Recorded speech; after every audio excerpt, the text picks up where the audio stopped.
sweaty. It is gonna get hot. It's fucking. It is. It's pretty warm. I'm gonna be musky. Okay, here we go. Boom! Brand new boss room. No BS job tips coming your way. Wow, you just cut right to the fucking chase there. Let's just do it. Boom, knock it out. I just want to get everybody's questions in. This is a great opportunity for people to ask you, to ask Tramell, to ask our COO. Well, I wanted to ask you, honestly, like we've touched on this a little bit before. Is this like we're going for the deep dive of here's how to really get in? Is this a thinly veiled recruiting effort for the studio? No, I think this is like no dancing around it. This is no BS. Yep. Like, just be real. I know you don't have any problem with that, Tramell. You tell people to drop out of college. No, he goes to colleges and tells people. Everybody who follows me on social knows like student loans for me are like one of my biggest pet peeves. And it's like the dumbest thing it's a fucking racket, dude. They need to reform that shit. So we'll get into that. We're gonna go across the studio. We've got Arjan. He's gonna be on the show. He's our COO. So if you've ever wanted to ask a COO of a game studio and get job chief advice, operating officer, dude, it's not cool. Yeah, not cool. He is cool though. This is your opportunity. Like, how many times do you get to ask people this? So we're doing an entire show about it. It's service for you because we love you. Yeah, we love you guys. But first, what we want to do is, of course, we want to go through the news. And Cliff, you just got back from Comic-Con. Yes, Comic-Con almost killed me. San Diego means a lot to me because the first business trip my wife and I went on before we got married was in San Diego. It was a month after we'd been dating. I took her to Comic-Con, and it was a whirlwind of an experience. And we love San Diego. It's like the one city I live in on the West Coast. And we wound up ultimately getting married at the safari park out there. And so for me, I think it's Seth Green said it best. He's like, Comic-Con, especially the parties, it feels like nerd prom. And when you're at Comic-Con and you run into like most of the celebs that go to it, it's usually like the ones who are in like nerdier or comic book properties or, you know, superhero films, and like they actually understand the culture and they're a part of it. And it's just one big amazing event that it's one of the most exhausting shows ever because like getting into the convention center. Have you ever done it? I've been there twice. It is asses to elbows. Ridiculous. But the cosplay is completely out of control the last 3 years. It's gotten like film quality everywhere, and it's just a really an amazing experience. I talked to one of the local restaurant owners that's a friend of mine from down the street. And he said on social that he was going, and I literally ran into him on the street. And I was like, "Dude, you got hooked up?" Because I have the connections through like various event coordinators and being in the industry and everything. Like a person who's not in the business or anything like that, you got to get your flight, you got to get your ticket to the show, you got to actually try and find a fucking hotel room. It's insane how difficult it is. And those badges, probably go on like eBay for a ridiculous amount of money, even for the final day. And you run into Poison Ivy next to, somebody dressed as, Nate Fillion from Firefly, and then, you're at a party and Joss Whedon's having a dance-off with Felicia Day. It's just fucking awesome. Yeah, I mean, I've been a few times, and working it is totally different. Like, if you have to work it as an event, it is really tough. Yeah, but this was a complete boondoggle for me. It was just honestly just a personal trip, and I felt pretty bad. The team's busting their butts right here, but there's also a lot of like networking there. Rubbing elbows with some of the well-known writers, directors, actors, and things like that have really good Twitter followers. Hopefully, like when we start announcing more about the game, maybe a little free RT here and there. A little plug. There you go. So with that, though, there were a slew of trailers that came out. Some leaked, some didn't, some are still not out. Yeah, there's two ways to deal with a leak. There's the Marvel way and there's the fucking DC way. Yeah, that's actually what we're going to talk about in a little bit. But I wanted, Tramell, you are a huge comic book guy. DC, Marvel, at all. What did you think? So let's start with the Suicide Squad trailer. What did you think? Yeah, I'm still not feeling it. We had this conversation as soon as the image came out. But I was just like, yeah, it's just like, and then what really killed it for me is like this whole thing, like how I think one comedian made a joke about it, but like they actually say the title of the There's the best movie in the movie. It was Will Smith, right? Yeah, so Will Smith is Deadshot, and somebody on Reddit had this thing where they're like, I want Will Smith to be in every movie and to basically say the title of the movie. So he's like, so what you're saying now is The Force Awakens. Exactly. So as soon as he said that, so you were some kind of Suicide Squad. I'm like, I'm expecting him to like do the deadpan look into the camera, and the fucking comes in and zooms on his face like he did in Hot Tub Time Machine. Let's get Suicide. You remember that shit? He's like, it's some kind of Hot Tub Time Machine. And yeah. it's like, I love That's him. exactly what Craig felt Robertson, like. I think. Yeah. And I'm like, what the hell? We were in New Orleans one time, and he was at the bar playing the piano, just jamming and like hanging out because he was filming, I think, like Hot Tub Time Machine 2 or something. Yeah. Anyway, but yeah. I mean, I think it raises some good questions. Like, are they going after Joker? Or are they like, what is the actual story here? I think that there's some interesting things going on, but the trailer just didn't really sell it for me. Yeah, I don't know enough about the comic to even. It's a worthwhile read. I'll lend you my book. After all the hype, I read it and I enjoyed it. I get what they're going for. I used to think Harley Quinn was annoying as shit until I read the book, and I actually like her now. Her origin is cool. Well, I knew her from Harley and Quinzel or whatever. A little on the nose with that name. And the fact that Joker drives her crazy. Joker might even be the one electrocuting her because she was the Joker's shrink, right? And she fell for him, and they have this really terrible relationship. Killer Croc actually looks pretty good. Am I crazy? I thought it would look really dumb. I thought the face looked good. And I'm sorry, Margot Robbie can do no wrong. Yeah, no, I agree. I don't know about the Joker, though, dude. Dude, all I see is... Jared Leto is an amazing actor. His performance is good, but for some reason when I see him, all I see is Macaulay Culkin. Oh, my God. They said the same thing about Heath Ledger, man. They said the same thing. No, at least Heath Ledger didn't look like a clown, like a fool. A failed rapper? Yeah, he just looks like a fool. With the tooth caps but they're convicts, though. Like, that's the theme. Makeup. Like, Heath Ledger's Joker face was it was really subtle.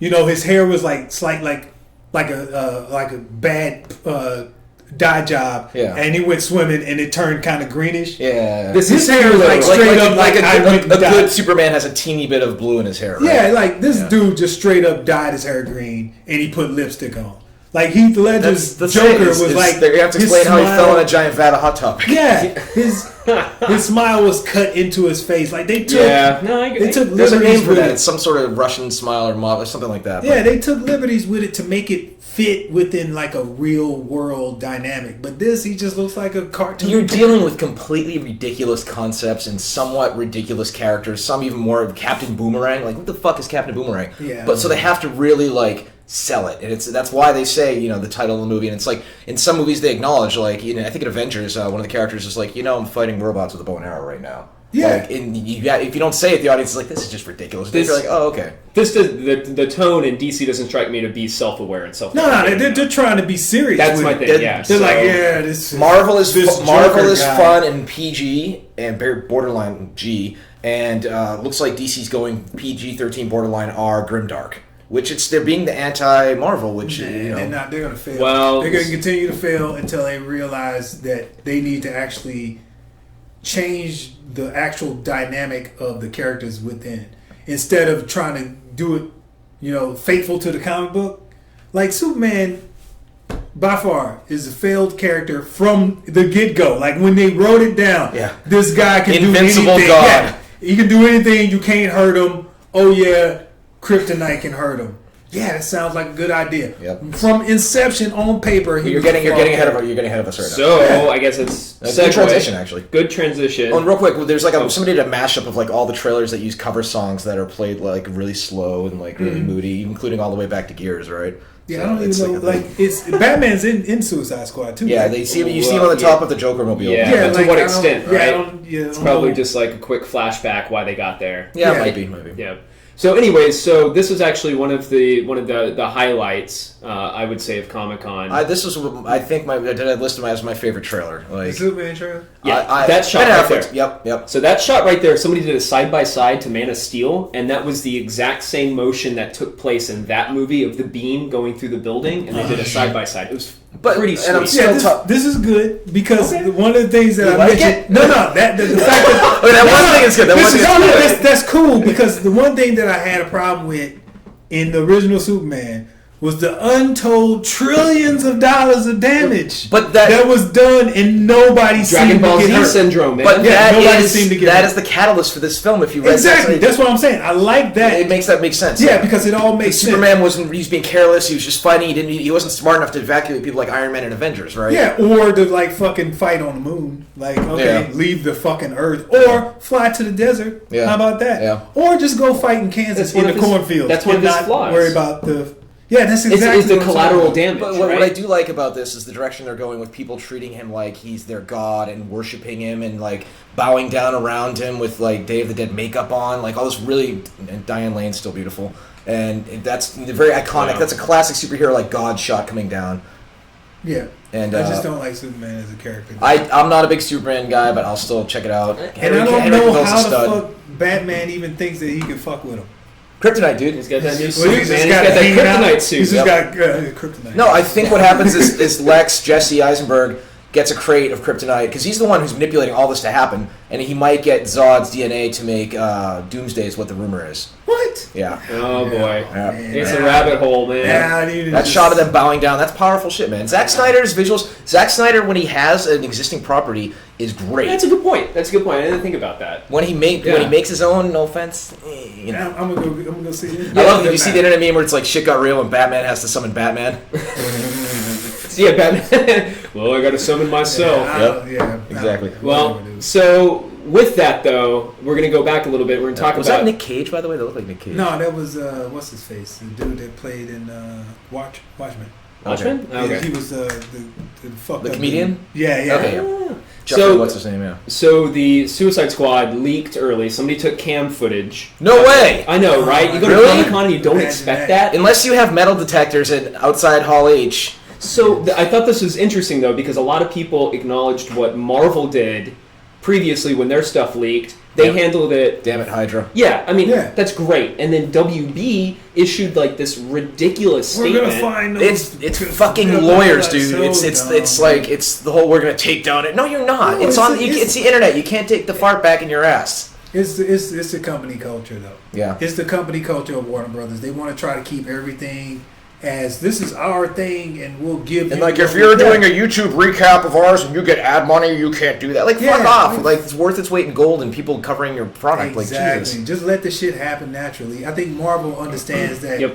the natural progression of things is actually beneficial to the company. Yeah, well, what Marvel did was Yeah. they turned it around and they Yeah. wound up getting, like, all, you know, like the fans were like, oh, that's awesome, right? Yeah, Like, they owned yeah, it, they right? own it. They turned it into an even better thing. And DC just got negativity about it. Yeah, Yeah. So PR 101, people. they're gonna learn one of these days, dude. Unlike mouse pads. One of these days. all right. So let's Tramell. Let's dish. So let's drop some truth bombs on people. Truth so bomb. so I asked. Did you got yes, the list? Yes, I do. I'm gonna explain. Oh, so real quick, Where'd you get that? I love that there's a poo clip Why art. is that fucking? I asked our UI artist David Rose. Why are they tiered? Like, Well, you got the one at the top that. Well, because that one's smaller and it has to be shrunk down. Yeah, to fit on the but screen. someone else At least did it it's in the your same back. font type. I think there's a face. fourth one, but I can't read it. Nah, it's No, just three. it's just three. It's just three.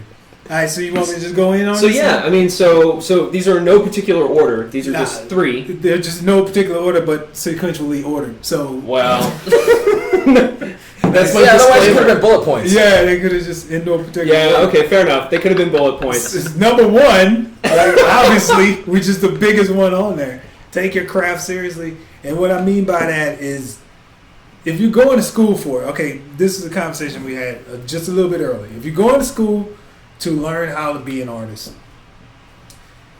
don't go to school to fuck around, waste time, waste money, try to make friends, all this other shit that's ancillary to So actually the first learning. year, shout out to the parents who are paying $30,000 a year for Yeah, their kids. it's- Go you get end laid, up- smoke weed, and drink beer. Exactly. Like, party time can happen actually when you're making money instead of spending money. Like, so take it seriously. Spend every waking hour working on your craft, because you can just say those 4 years are not going to exist for you at all. That your main focus is to go to school, learn as much as possible, and come out being a better artist or being the greatest artist you can possibly be. That's what I mean by take your craft seriously. Because a lot of money. We know people. I know people personally who come out of school $100,000 plus in days. At least. And then they're good, but they're not the greatest. Yep. And I'm sure that they probably look back on that time. It's like, okay, 100,000 versus what I'm making now. Remember, student loans are a huge fucking racket. Yeah, You can never get can't rid of them. bankrupt it. You can't lose them. You'll be can paying never them get rid of forever. them. And like, you're getting out of there. You're gonna get your first job, so it's probably not gonna pay a lot. It's just like, especially in like a place like California, like, Oh my god. good fucking luck, man. Forget You have about it. 16 roommates. Fucking Nick, dude. Nick said he was paying more than his mortgage in student loans Oh, Wow. for a long period of time. you're getting that business. Like, that's crazy, dude. Yeah. Like, so yeah, take it seriously.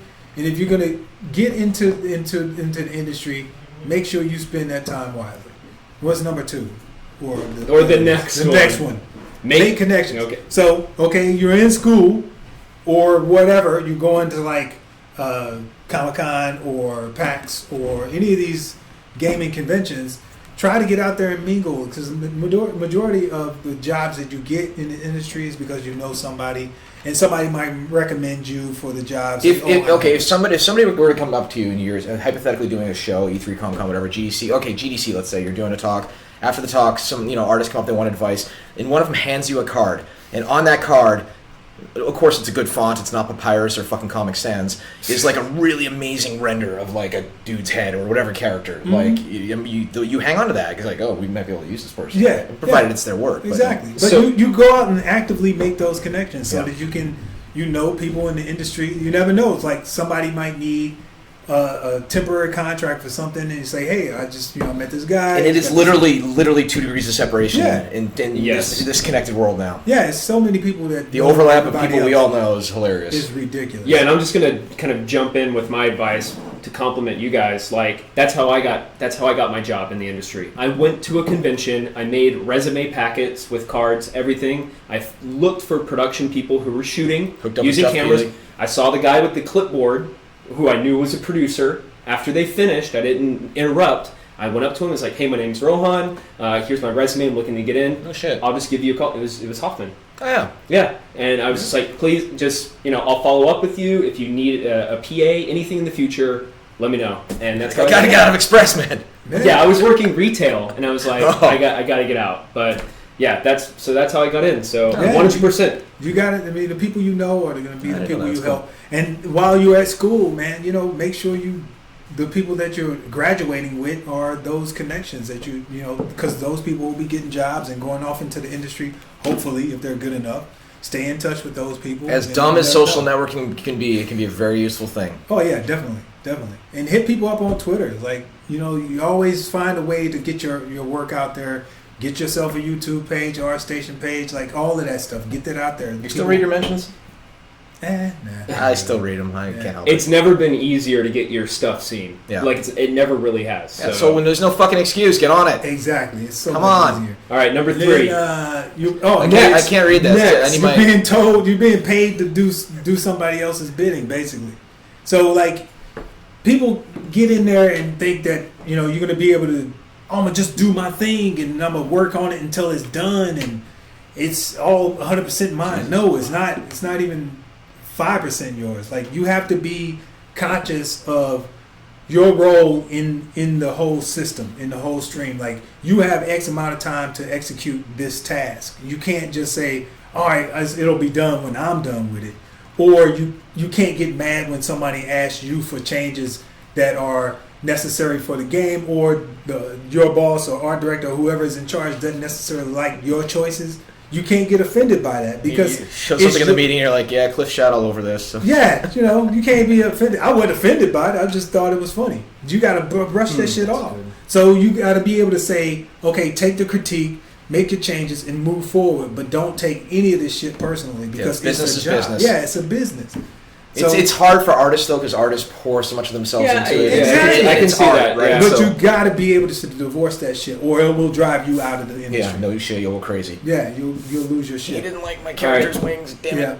Tramell, so we have a couple of questions from chat. So it's your mom 306 asks, Is it my mom? Yeah, because there were 300 or so It's Your Moms before that. Is there any spot for graphic designers in the game industry, or is most of the graphic design work outsourced to design firms? That's a good question. I'm sure there is. Like, depends on the company. Every company has a different need. Like we've got one guy that does graphic stuff. We got and the rest stuff kind of goes out of house. So, I mean, one way or the other, someone's going to need someone with graphic skills, and they may need that person. So to elaborate on that, would you say that graphic design and UI are two different things, or kind of the same? It's a little UI to me is functionality, and graphic design is a portion of that functionality. So it's sense. Like the stuff that you use to make a UI is the graphic design, and being able to like make a layout and make a good page flow is part of UI. So like they kind of go hand in hand. Cool. Making a good UI is fucking hard. Yeah. Yeah, it is. Yeah. Easily Baffled from chat asks, whose job is it to tell the production artist what to do? The art director. So, Yeah. I mean, pretty straightforward. Everybody's, it's like this chain of command. Everybody's got a boss, really. And ultimately, even, Cliff's got a boss, which is the players out there. So, if he does what he wants to do and nobody else likes it, then nobody's going to show up. Yeah, exactly. Nobody's going to show up, so everybody's really got a boss. I had an old saying, it's like, if I can't convince, people at the studio that an idea is good, how am I going to convince the press, and how am I going to convince the gamers? It's that simple. So Steve85UK asks, what do you look for in a good concept artist? Versatility, and it also could be like the need for the company. So like, if I need someone that does weapons really good, or someone that just does characters really good, because the rare find is the concept artist that can do environments, characters, weapons, and vehicles. Renaissance person. All at the same high level, which is very, very rare. Is it like the quadruple threat? Yeah, it's like ridiculous. Like I don't think I even know. You find somebody like that, you marry them. Yeah, I don't think I even know that many people that can do that. Yeah. Like, it's very few that can do that and do 3D at the same time. Yep. So and juggle too. Yeah, and be able to juggle. So yeah, concept artists, depending on the need. I mean, you may want somebody that just does weapons, just does vehicles, just does characters. So would you say that maybe you would advise to pick like one direction and like really like dive into that particular direction? If you're just trying to get in, try to figure out what you're strongest at, because cool. you're only as strong. Your portfolio is only as strong as your weakest piece. Boom. So if you put in some garbage, like VeggieTales looking shit. Yeah, exactly. If you're not really good at vehicles and you put one in there that's garbage, then it's just going to reflect badly on you. So we'll do one more for you, Tramell, real quick. From and I kind of understand this, but maybe you can elaborate. Life Virus asks, what do you qualify as experience, quote unquote? I've seen situations where they'll use industry, but also I've seen educational, modding, and independent, among others. As far as like what? For like art. In order to get a job? I don't care about your experience. I only care about what you can do. Like what can you do? Like there's a lot of people who are just like, oh, I'm not good enough, and they shit on themselves so much that they end up being like the greatest artists on the planet, but they don't want to actually put forth the effort, or they don't believe that they can get into it. So there's a lot of people who are probably already there. Like the one kid we tried to get out of school who was just ridiculous. Yeah. This one kid was just like, he was nuts. Like he had Unreal Scene that was like crazy, textures that was off the charts. He knew all the latest programs, and was like, dude, you really should just stop. He wanted to like finish school. Yeah, he wanted to finish school. He was a sophomore. He was a sophomore in school. I was like, dude, you really should just get out. And he was like, to be fair, I knew a young, very talented gentleman who works at Naughty Dog right now, and he worked on Unreal Tournament 2004, Rogelio, and I tried to persuade him to come, and for him it was a family thing. His family, for some reason, the previous generation really valued the idea of. I think he, I don't know if he was the first in his family to get a degree, but it was very important for whatever reason. So there's a family culture there, right? Yeah, I get that, but look, I'm with you. I don't get it. I'm just being devil's advocate. Yeah, things have changed, changed, man. Like, why go from? You need to go from spending money to making money. Especially if you can get in, like, and the sooner and the younger you can get in this business, the more you can crush it, and the more you can have a salary raise, and the more experience you get. 100%. Going to school, you're only going to learn so much. You're going to learn way more. What else was he going to learn? He was crushing it already. He was already killing it. So I remember his name. Call it. You got certain situations where people are already there, and the experience is your portfolio, not necessarily how many jobs you've had. Like, what can you do right now? The biggest thing though is where somebody they're like, I don't really know how to do anything, but I want a job. It's like, just sorry. Yeah. And like the most important thing, you got to be a nice guy. Yeah, no assholes. Yeah, you got to be a nice guy. Like Cliff said earlier, it is a super small industry. Yeah, hell yeah. It is so small. We've had a few. Oh, this person's applying. We'll be like, dude. I've had Mielke tell me like he had worked with a couple of people that applied, and I was like, yeah, dude's got good stuff. He was like, no, don't do it. And I'm like, why? What's wrong with him? He's like, just don't do it. And then like I was like, fuck it, maybe give him a shot, see how he does. And like throughout the conversations with this person, I'm like, yeah, he was right, dude. That guy's an asshole. I had that happen with a certain other person and another one of our guys, and I went, I was like, hey, what about this person? He looks up at me and goes, yeah, I mean, that's all it takes, man. That's all I trust you. That's why you gotta be a nice guy. You gotta fit in. Or girl. Yeah, a nice person. Nice person. Yep. Tramell, thank you so much. I think you answered some people's questions, and they were really happy to hear it. So snappy. All right, Tramell is out. We were going to have Chris on next. He's our senior producer here at the studio. He's going to give his tips, and he's also going to take your questions. So prepare for that. But first, milking. Oh, he's got some doozies. Dude. Oh, dude, he does. But first, we want to do like no funny like. It takes a lot of work to do like a really funny video. Things have been really busy here, so I haven't been able to do one recently. But we did want to do something special. So just take a look. A lot of us here at Boss Key are huge Nintendo fans. We grew up playing the games, and we were really sad to hear about the passing of Mr. Iwata. So we wanted to honor him by playing a game of Smash Brothers here in the studio and record it to share with all of you. So let's take a look. Chris? Samus. Aaron? I'm going with Yoshi. Solid. Little Mac. And Ness. So take your bets now. Who will win?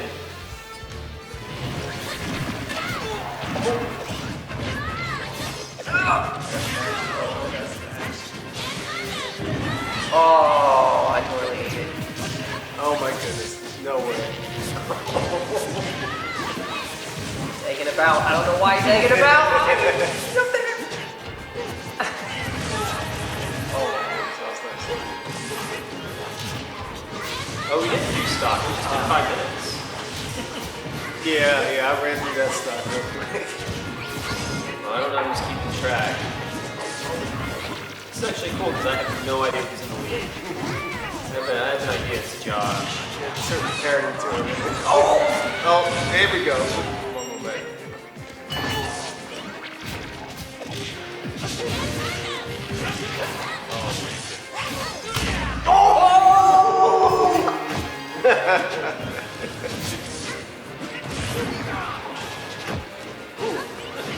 Alright, that was good. Whoa.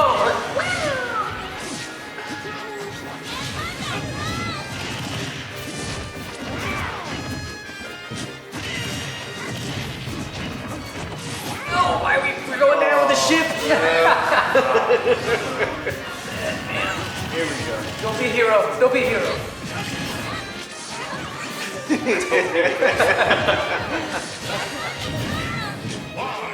Oh, Yoshi's starting to get on my nerves. Last second saves.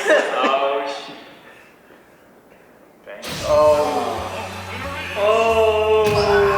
It's that dumbass. Oh my Yes. goodness. Came in second place. Rare. So, yeah. Nintendo, Mr. Iwata, thanks for the memories, guys. Yeah. So, see you next mission. Oh, Wellesley looks uncomfortable on camera.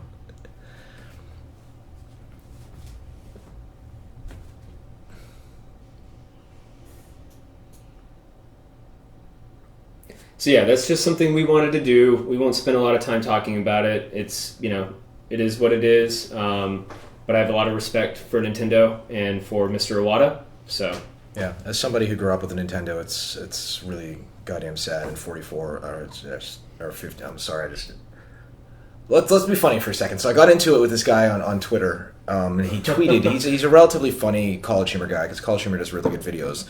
And he said, "Oh, Iwata died. I guess he didn't know how to do up, down, right, left, A, B." And I'm like, okay, I quoted it. I didn't mean to cause the outrage police after him, but I'm like, okay, A, that's not a funny joke.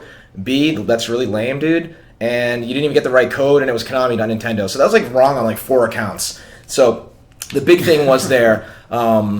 Is I'm like, okay, dude. Oh, he starts quoting other comedians who tweeted similar jokes, and he's like, how about this one? How about this one? How about this one? And I found an image of Iwata laying there, with the Nintendo characters over him, mourning him, and I posted to him and said, how about this one? And he deleted the tweet immediately. But I'm like, dude, I know I don't mean to cause the outrage culture, but this man meant a lot to a whole generation of people. At least, fucking stop, Yeah, and it's a loss to the industry when something like that happens. No matter the criticisms or the praise over the years, it's still a loss. So, anyways, we'll move on. Chris, Hey. welcome to the show. Senior producer here at Boss Key. Welcome to the musky man box of That's beer. Right. Yeah, Walked in and smelled like a bar, with Fucking beer and sweaty men's. That was So, Chris, you you have a lot of experience with hiring, resumes, cover letters, all of that kind of stuff. We've actually, now I do. Yeah, we've done some segments in the past where Chris has issued his tips. So yeah, let's actually just get right into it. Right. Let's get into your top 3 here. Ooh. So first, I don't know if you want to read it, you want me to read it. Yeah, so I guess like the first one is some people try to make their what they do is more important than they actually are. So they go into making up words like, I auto-magically make this happen, or I'm Auto-magically? the best modelizer out there. And like the Don King of yeah, it's just crazy. Like it's like they try to make their job seem more important than they're actually doing. It's I like, do polygonification. I'm doing some texture bacon, and all right, we know what you're doing. So the thing is that don't make up words. If it's actually modelizer, maybe a word, and High like levels of texturization. 1875 Funk and Wagnall or something like that. But don't do that. So Vertex magician. we see through that, and we I'm just gonna keep crack going with up. this. Just keep going. You can make up words, like anything you want. So production wizard. Prod wizard. Prod Wizard. Yeah. Wizard. Yeah. Confirmed. All right, let's go to the next one. Yes. All right, that's the first one. Oh yeah, so jokes usually fall flat. Usually, like that one just did. So so don't be overly funny in your cover letter. So we just need to think that when you're telling a joke, it's just don't do it. Just come straight up. Say you want the But there's job. an important note there about that, man, because the way that the studio culture is, and we're here talking shit and drinking beers on camera. This is the culture, the vibe of the studio being. We're making games. We're very professional, but we know how to have fun. That if you're applying with your cover letter, your resume, that's not the time to be funny or fun. Yeah. Like this is deadly serious. Interview shit. is time to show off your humor, your creativity, that sort of thing. But it's the one thing I had was this person was comparing their job to a cat poster, and I just it's like, go ahead, hang in there, and I was like, don't do that, just stop. Don't even put cat posters or allude to cat posters. The Unbreakable Kimmy Schmidt applying? It was crazy. It was just nuts, and she went off on this cat poster thing, and I was like, don't do that. So I mean, those sort of jokes and just trying to tell a joke and stuff like that, because it's lost on us. We're just trying to get through the resume, like, why are you applying? What are the basic things? What can you bring to our company? Cut to the chase. And there you go. So actually, to elaborate on that, because I think this is a good opportunity for somebody who goes through so many cover letters, what would be Chris Mielke's perfect cover letter?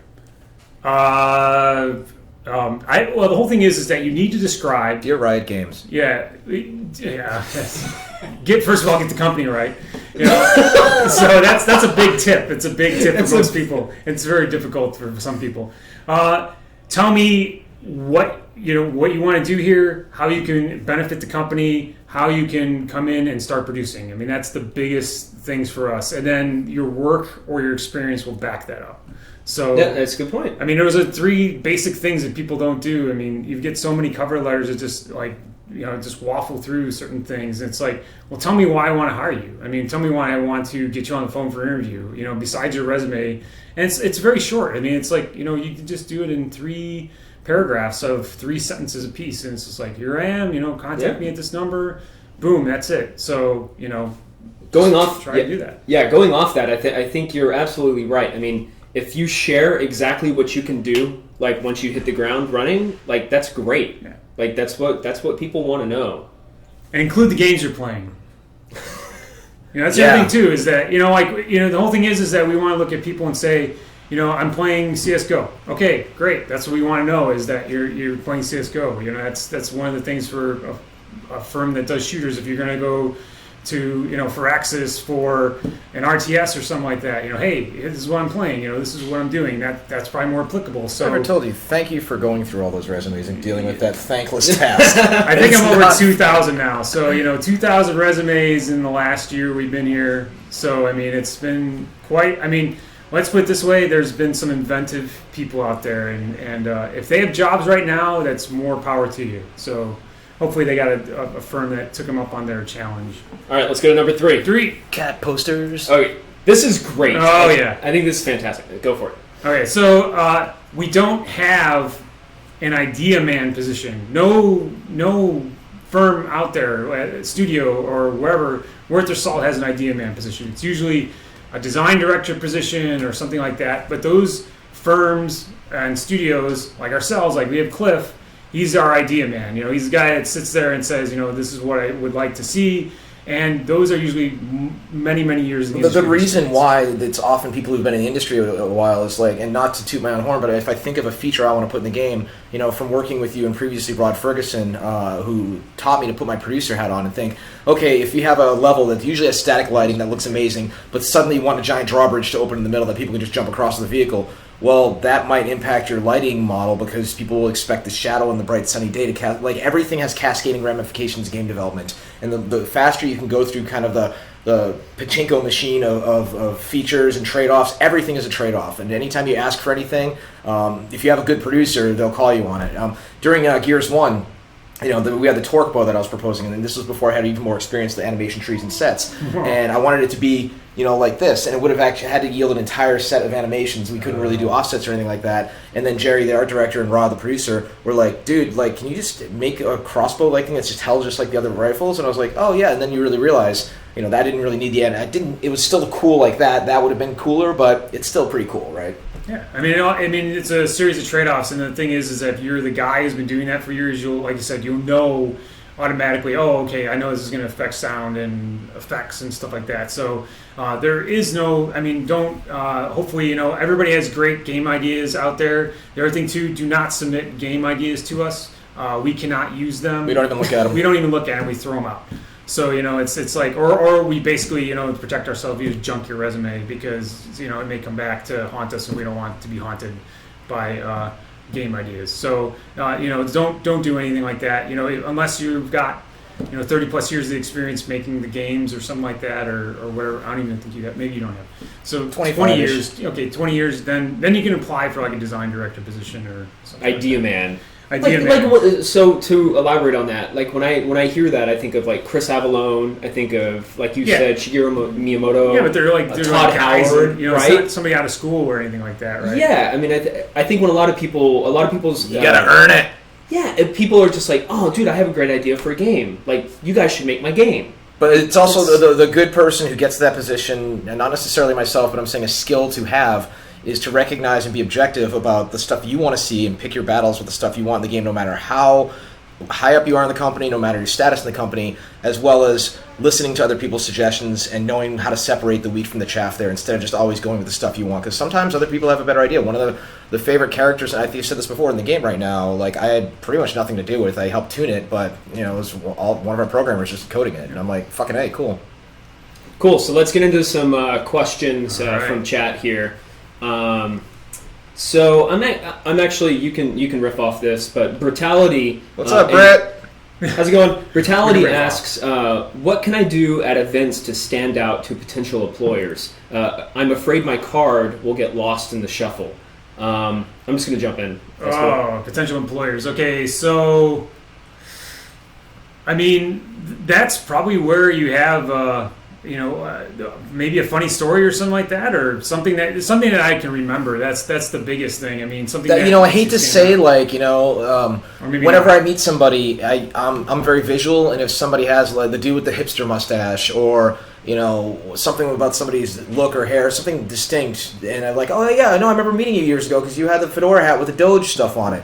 Like I've had that happen at conferences, and I don't know what that would be for you, but the other thing is, the first step beyond remembering, looks and everything is to engage, like to approach and be affable and friendly and professional and, it's just be chill. Be a person, be a human being. Yeah, and if you're a fan of the person's work who you're approaching, it's cool to fan out a little bit. Just don't get weird if because I've had a little bit of it with me, but I've seen it with really big YouTubers and game devs where people just can't even handle their shit, and it's like, dude, now you're just gonna be weird. You're gonna cut off a piece of the person's hair. Like, come on, man.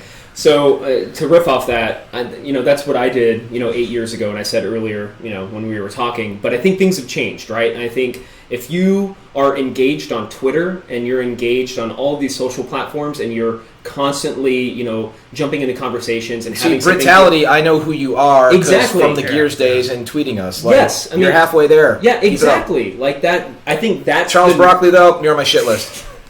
You're not, Charles. You're great. But I think that's the new way of kind of approaching that. So, I mean, I think I love the irony of the fact that the guy who gave you the job at Game Trailers now lives like in Raleigh and works at Epic. Like, I'm just like, yeah, say again, small world. It is small. Wayward Otrock. Yeah, we're just going to go with that. Asks, what does it take to get a role of a producer/leadership? Education, networking, etc. Question. So the main thing is, like, most of the good producers come up through QA.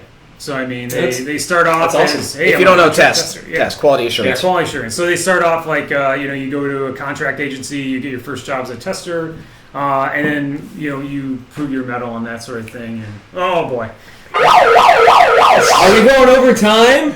Guess so. All right, that's it. So start off in QA. All right. I think we're moving along. Is that so? Arjan just busted in with the megaphone. I guess he's in COO mode right now. He doesn't normally time on task. Some of the time, I'm just gonna step in there. All right, there you go. Well, I can get out. So this is, you can tell this is live. We're not pre-taping this because this is live. This is not taped at all. So do we just want to jump in? All right. Tag out. I was All like, right, come on Welcome to the Muskie Boss. Into the Muskie Boss. my agenda says it's time, so fuck it. It's time. Punctual as fuck. Here we go. Bye, Chris. Love you. Oh man. Welcome. Hey. All right. So COO of the studio. This is a great opportunity for people to ask you questions about how to get in the industry. Yeah. Tramell, Chris, they kind of had their 1, 2, 3, but I think for you guys specifically with your experience, just freestyle. Well, and I mean Arjan having built up Guerrilla Games, Totally. worked at EA, and then building up Boss Key, right? It's like we see a lot of talent across a myriad of disciplines on a regular basis, and generally speaking, I mean it's pretty easy to spot like people who kick butt. It's people who have potential. Sometimes you see some of the young coders or designers or artists who really impress you. That's one minor thing that we don't really talk about a lot here is communication skills. Like in game development, we were talking about something earlier in the week, and we were talking about taking a character and having a different version of it. And the way that we had worded this, talking to Tramell's like, no, we're not throwing out the character. I'm like, no, that's not what he was saying. Yeah. Like, and day to day, even in relationships, the ability, because we use English around here generally, we're in the States, and it's one of those things that, even what the fuck did you mean? Like, even tone, right? How you say things, how things are interpreted, I don't think my cursing is entirely English. It's kind of half a... Neither's your beer choices. It's funny. But But I totally agree with communication. I think also the key with communication is be concise about stuff, right? Because we see so much stuff coming in, and we're busy, right? And you get like... sometimes 10, 20 resumes per day, and you scan them. And if the first paragraph doesn't grab me, I'm like, dude, why am I keeping on reading, right? That first paragraph needs to be there, right? Your motivation letter, right? It's important, right? I don't care about your Walmart job because it's okay. You're probably not a total psycho because you had somebody hired you. Yeah, somebody hired you. So okay, that's a good thing, I guess. But why would we hire you, right? And show stuff that you're actually able to do. There's also another thing I've seen. The type of folks who not usually, but sometimes when working development tend to be a little introverted, and I get that. You'd rather be working on your character model or your mod or whatever. But again, like the ability to overcome that and to network. I mean, if there's friends you can hang out with more. I mean, like when you go to GDC, like. Understand everybody who's there is also a big fucking nerd, and we watch Attack on Titan and fucking superhero movies and read Saga and all the same culture, right? Mm-hmm. So it's like you're not like you're going to a rock concert or anything with some music you don't even like. Like it's and I say this to people who do like presentations in the gaming industry, or it's like, okay, it's not like you're presenting about rocket science when you're an artist. Like this is shit you do every day. So just talk about what you know, and it will come and flow easily. Yeah.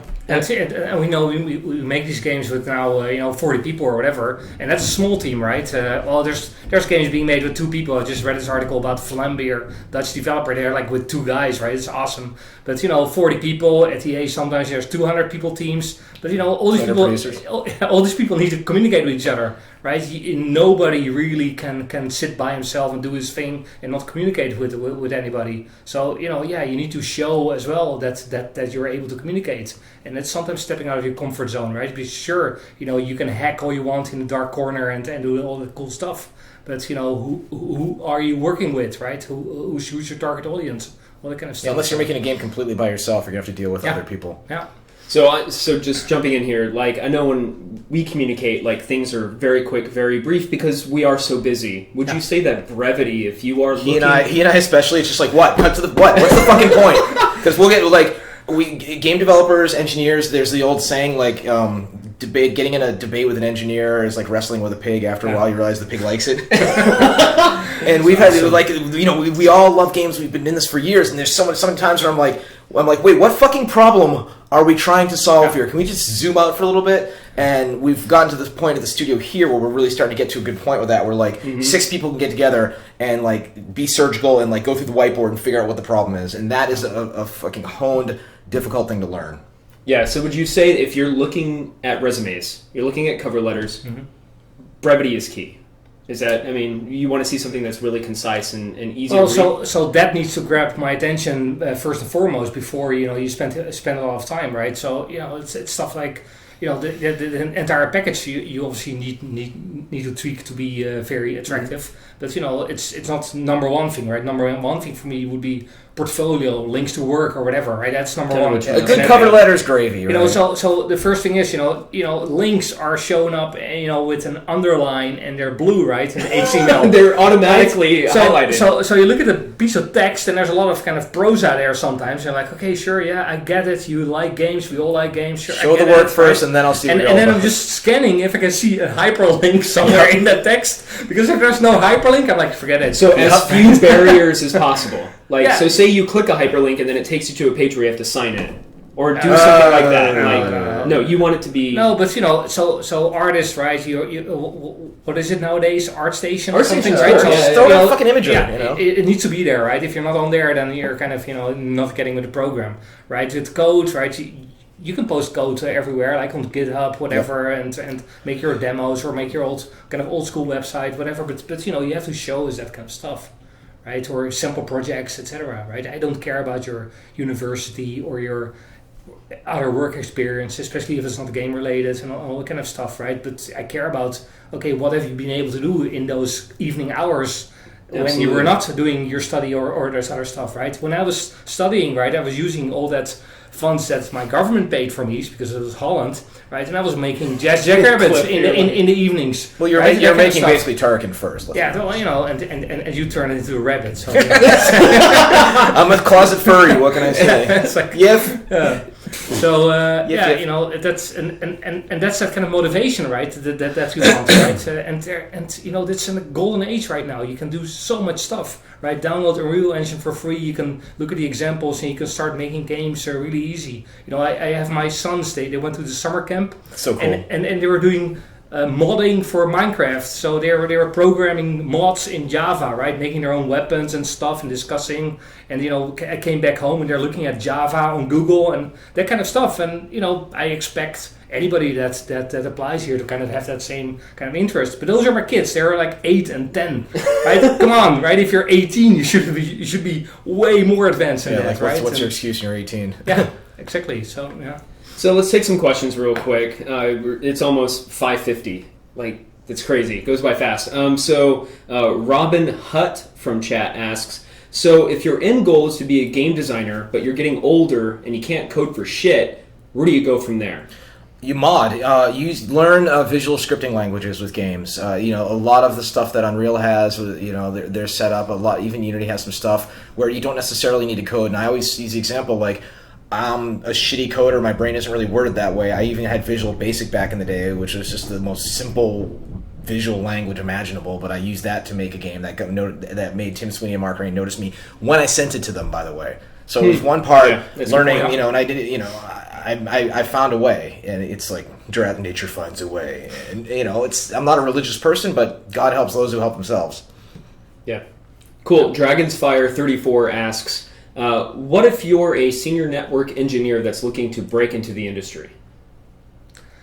That's in principle is a very valid skill set, right? If you're not just plugging cables into routers and that kind of stuff, right? Network engineer. Yeah, we need our engineers are more like software guys. So all that.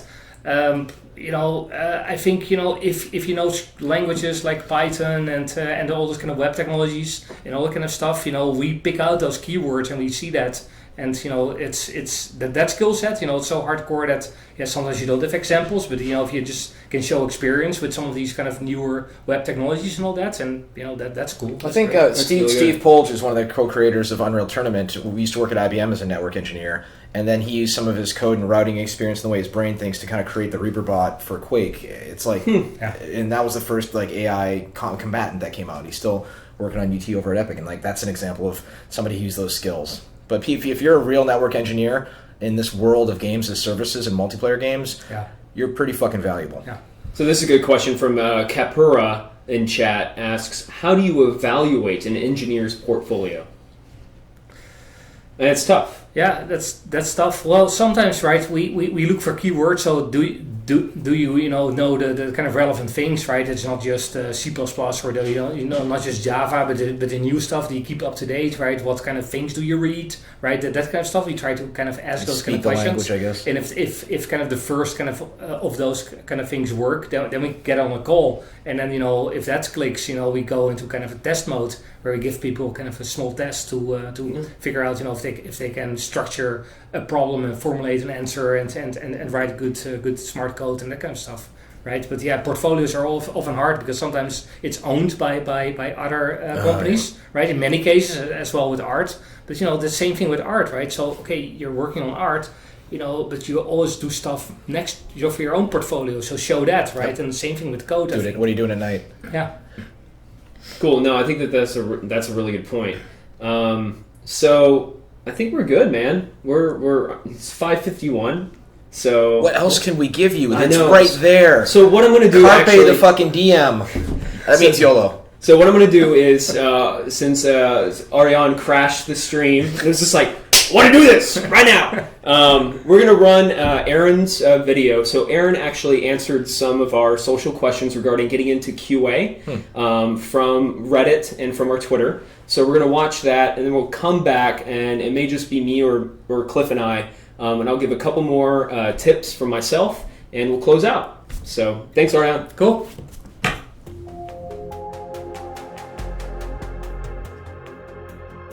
Ooh, all right. First question comes from Reddit. Hoi Hoi Games asks, how does one get their first job in QA? I have some technical experience, basic coding knowledge, and have worked with game engines, but I'm unsure how to practice QA and find good ways to learn outside simply reading about it. Are there any hands-on techniques that would prepare one for such a position and show employers they have the skills necessary to do the job? Thanks. Well, what was the name? Hoi Hoi Games. Hoi Hoi Games. Sounds like if you've already got basic coding knowledge, you've already got like the most important part of QA, which is troubleshooting things that are going on around you. So if you're coding, you already know how to debug your own code, how to look into what's wrong with there. So that's already a good step. What you can do if you don't know how to actually practice QA, that's really just like join some betas, join some alphas, like some Steam Greenlight games even, go on the forums, kind of participate in there and kind of find some of the bugs, find repro steps for the bugs, like here's what I found, here's how you do it all the time or some of the time.